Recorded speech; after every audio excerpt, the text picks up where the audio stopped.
No one was quite sure what to expect from this summit. Negotiating on behalf of his people, a very worthy, very smart negotiator.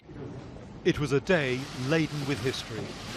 Kim Jong-un seemed almost overawed by the occasion.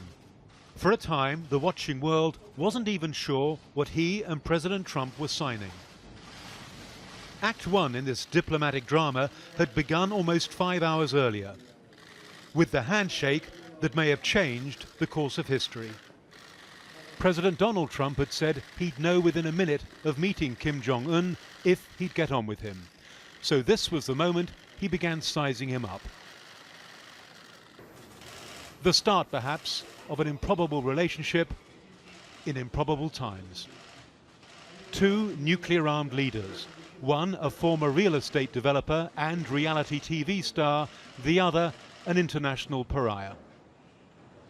And it's my honor, and we will have a terrific relationship, I have no doubt. Speaking through an interpreter, Kim Jong-un said the way here had not been easy.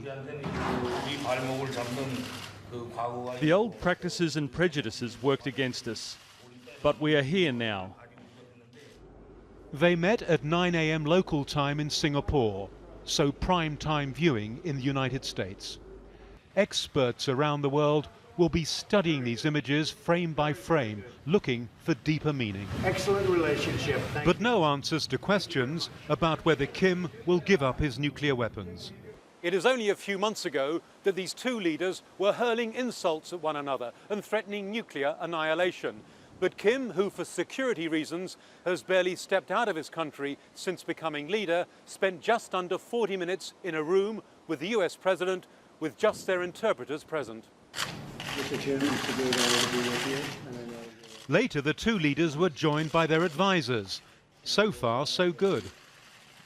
Trump predicting that the two would have tremendous success. Kim told him that the past had held the two sides back and that these talks were a prelude to peace. But it's going to take more than just one meeting to realize the verifiable, irreversible destruction of the North's huge nuclear arsenal. And Kim wants something else, a guarantee that the US will not try to topple him if he disarms. But in the garden, all seemed amicable as the two leaders strolled and talked together. We're going right now for a signing.